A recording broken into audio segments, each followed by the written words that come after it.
I decided to marry my boyfriend Ethan and went to meet his family, but they didn't like me at all. They told me to never talk to them again. Maybe it's because they're used to getting what they want because they're attractive. My mother-in-law and sister-in-law were mean and jealous of anyone who had something they didn't. Unfortunately, they targeted me. Even my father-in-law and brother-in-law joined in and rejected me too. But a few months ago, I got back at them in a big way. I'm Amy, I'm 27 now, and I'm living happily with my husband, cute kid, and my parents. It all started 3 years ago when Ethan proposed to me.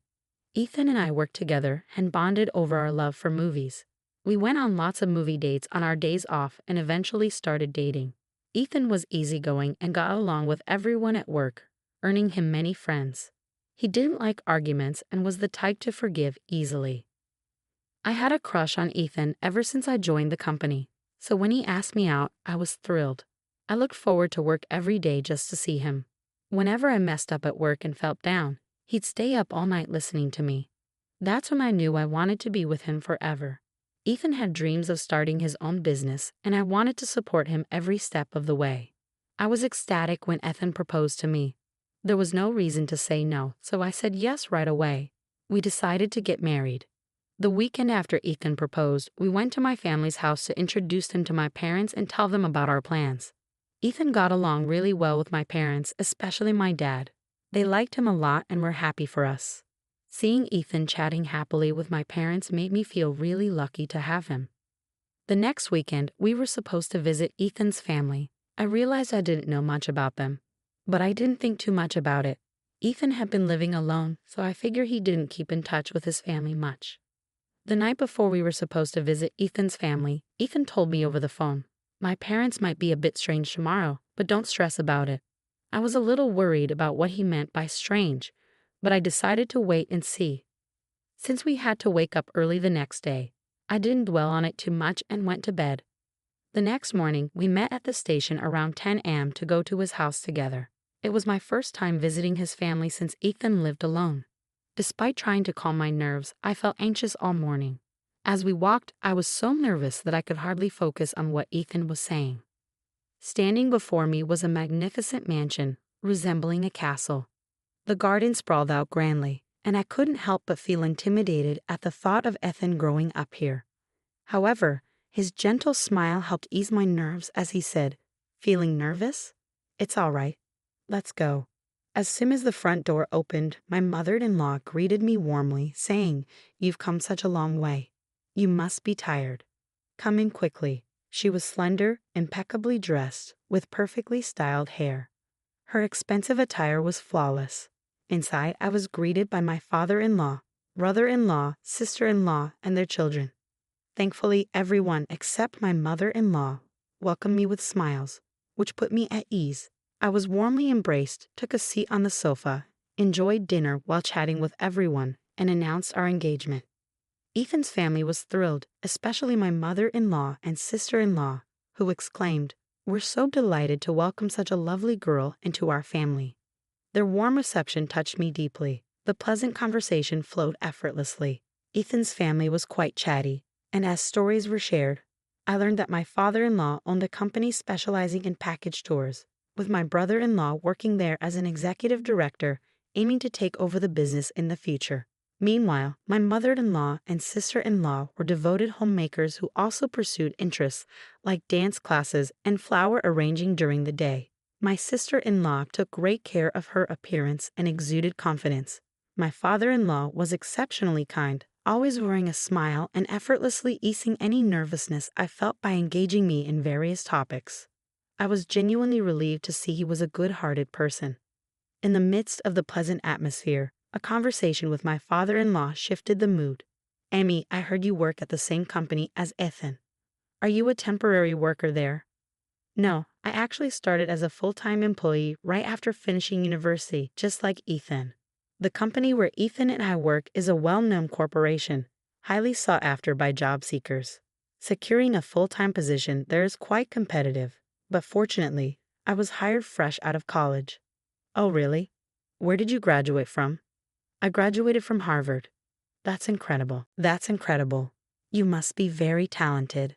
I'm proud to have someone like you joining our family." Amy's amazing, isn't she? She's hardworking, skilled at her job, and sharp-minded. I'm thrilled to marry her. Both my father-in-law and Ethan praised me, which was a bit embarrassing. In reality, I attended a prestigious university in the US, studying tirelessly throughout high school, even sacrificing sleep.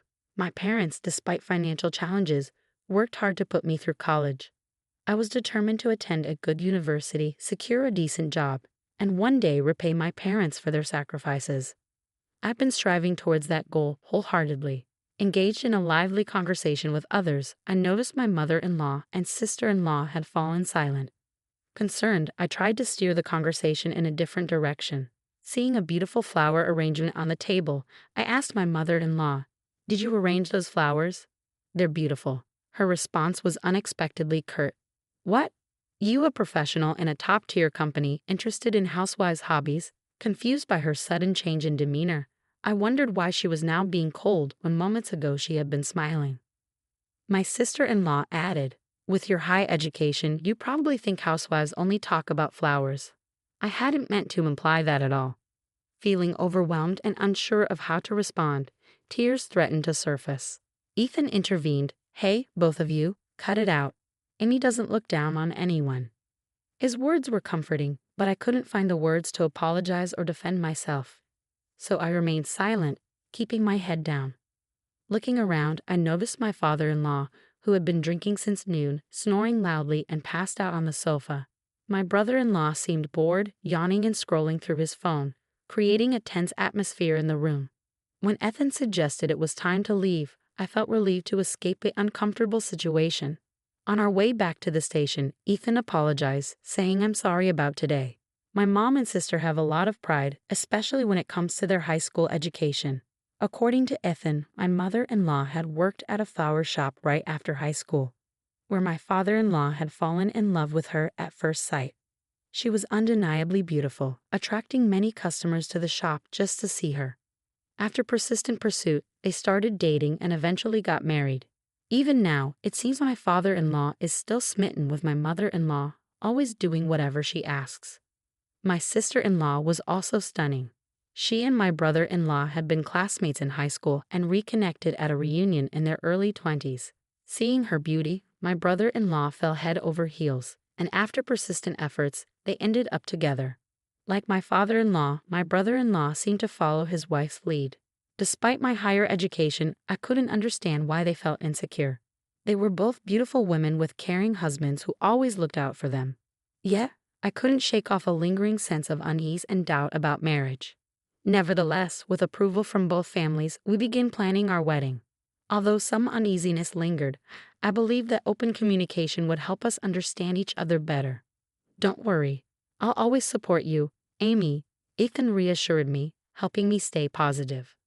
After nearly 6 months of meticulous preparation, just a day before our wedding, Ethan's phone rang. It was his mother.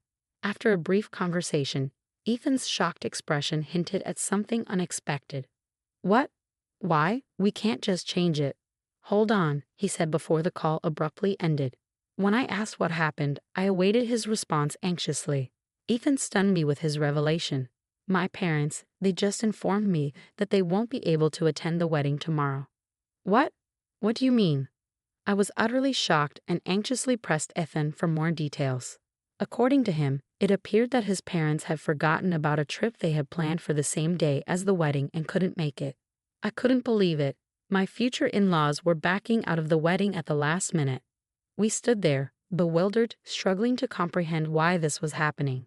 Despite numerous attempts, we couldn't reach his parents for an explanation.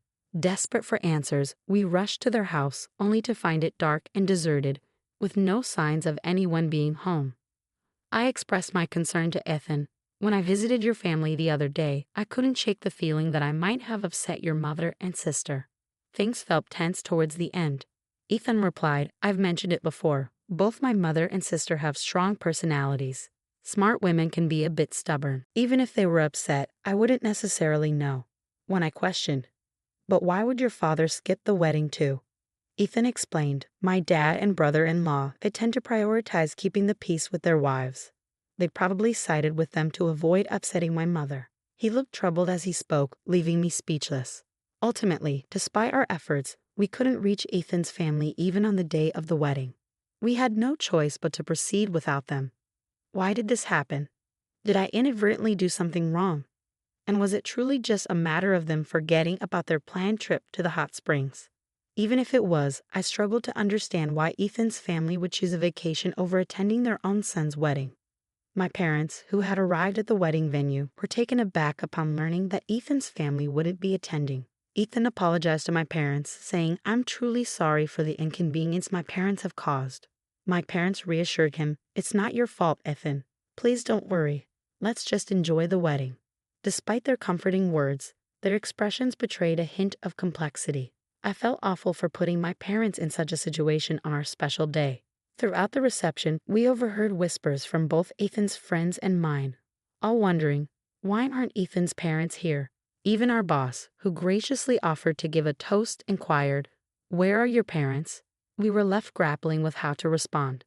We couldn't possibly reveal the truth. My parents chose to go on a trip instead of attending their son's wedding. So when asked about Ethan's parents, we simply stated that they were feeling under the weather.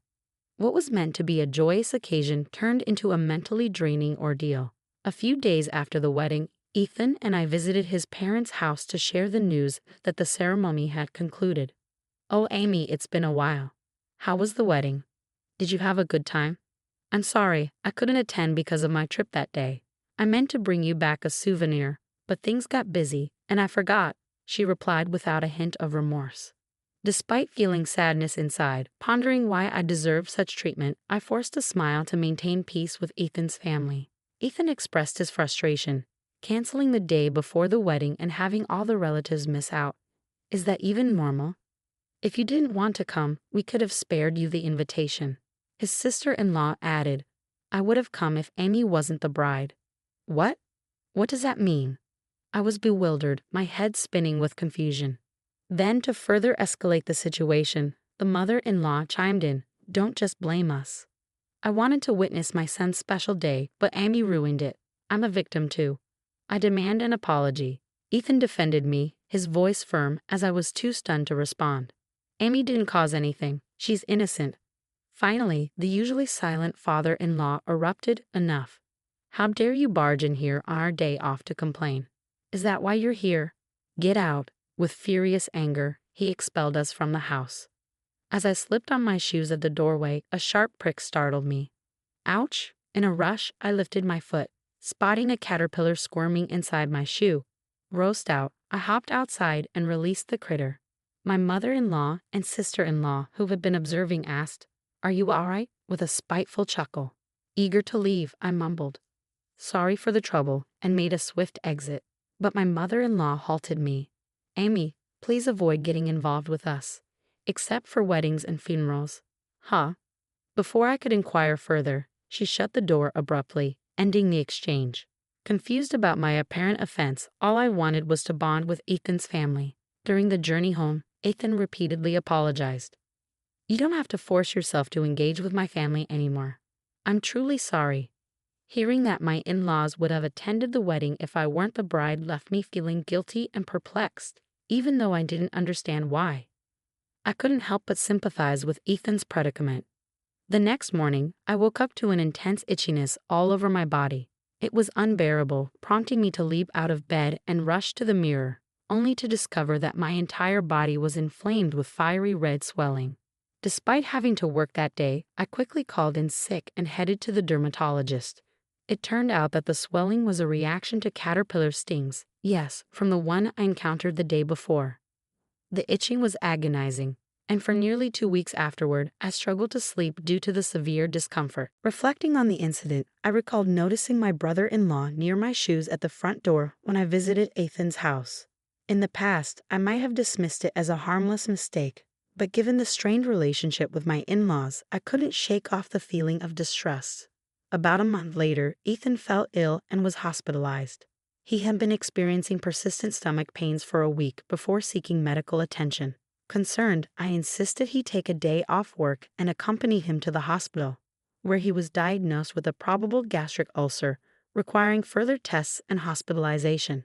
Despite the directive to only contact them for weddings or funerals, I hesitated but ultimately decided that Ethan's parents deserved to know, so I mustered the courage to give them a call. "Hello," my mother-in-law answered the phone. My hand trembled, and I felt queasy as it rang. That's how much my feelings toward my mother-in-law had soured. "Hello, it's Amy. I'm sorry for not reaching out sooner. I have some news about Ethan." "Oh, what is it this time?" Her dismissive tone grated on me. "Ethan's been hospitalized. They suspect a gastric ulcer and are running tests." "Ah, a gastric ulcer? Probably from overwork. Don't bother me with trivial matters." "I'm busy." "Trivial? Don't you care about Ethan?" "I don't want to hear from you." "I'll make it clear. I want nothing to do with you. Don't contact me again. I'm worried about Ethan." "I'll call him directly." Suddenly, my brother-in-law took the phone. "You're too persistent. Can't you see it's not a good time? I don't know what's going on with Ethan, but your constant calls are annoying." With that, he hung up abruptly. The click of the receiver felt like a breaking point. Their cruel words echoed in my mind. My mother-in-law's rejection, even with her son in the hospital, and the whole family's unilateral dismissal left me seething. They don't want me to bother them. Fine. I want nothing to do with that family. I won't ever reach out to them again, no matter what. Following the incident, Ethan's test results showed no major abnormalities, confirming a mild gastric ulcer. With medication and care, his health improved significantly. I shared everything with Ethan, who, with determination, said, "Let's distance ourselves from my family. Amy is all that matters to me now. If they can't accept her, they're not family, regardless of blood ties." A year later, Ethan left his job to pursue his longtime dream of starting a software sales business. This dream had been brewing since before our marriage, and he used his experience to make it a reality. Ethan dedicated himself tirelessly to this endeavor. And though we're still in the early stages, witnessing even a small part of his dream come to life filled me with joy. Our happiness multiplied when, a year into his business venture, we welcomed a healthy baby boy into our lives. My parents were thrilled about their new grandchild. Despite the nearly 2-hour journey from their home to ours, they visited frequently, filling each day with happiness. Naturally, we didn't inform Ethan's parents about the birth. Even if we had, they likely wouldn't have shown interest anyway, so it didn't bother us much. Since the phone call, we hadn't heard anything from them, which was a relief. It felt comforting to be free from the stress of dealing with Ethan's peculiar family. Then, several months later, something unexpected occurred. The novel coronavirus began spreading globally, prompting our country to declare a state of emergency and urge people to stay home. News coverage was dominated by discussions about the virus, highlighting its impact on industries like restaurants and tourism. Seeing the challenges these sectors faced made my heart ache. I found myself wondering about the state of Ethan's father's package tour company, but honestly, it wasn't my concern. In fact, I might have even smirked at the thought of how his business was faring. Despite this, Ethan's own business was thriving. Although there were initial financial uncertainties, our income had surpassed what Ethan earned as an employee, and things were going smoothly. During this period, Ethan started receiving numerous calls from his parents' home. However, he seemed hesitant to engage with them, often ignoring the calls altogether. Voicemails piled up, but Ethan chose not to listen, adamant about distancing himself from his family. I frequently reassured Ethan, saying, "You don't need to worry about me. It's okay to reach out to them." Despite my disdain for his family, I felt guilty about potentially causing Ethan to sever ties with his parents. Yet Ethan remained steadfast, insisting, "Amy is the most important person in my life, not my parents. If they can't accept you, even as my parents, they hold no value to me." I felt a mixture of sorrow and admiration for Ethan's unwavering loyalty. Despite Ethan's ongoing refusal to answer calls from his parents, a letter arrived one day from their family home. Its contents were straightforward. "Our business is on the brink of bankruptcy, and we need to discuss urgent financial matters." Their audacity was astounding, considering they had cut ties with us. They demanded immediate contact, but we chose not to respond. Let them deal with their own troubles. That's what they deserve. Soon after, my phone began to ring incessantly. Since I was at work, I didn't notice the call, but a voicemail was left behind. It seemed Ethan's parents, unable to reach him, resorted to contacting me despite my earlier request not to. Reluctantly, I listened to the message only to hear, "Is this Amy's number?" If Ethan keeps ignoring me, I'll pay him a visit. Make sure he knows. That was the extent of the message. 2 days after the voicemail incident, Ethan had a rare day off as it was Saturday. We were enjoying a peaceful family time at home, discussing our plans for the day after lunch when the doorbell suddenly rang.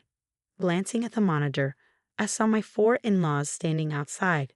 Ethan, noticing my shock, approached to see for himself. With a heavy sigh, he suggested we ignore them, confident they would leave if we didn't open the door.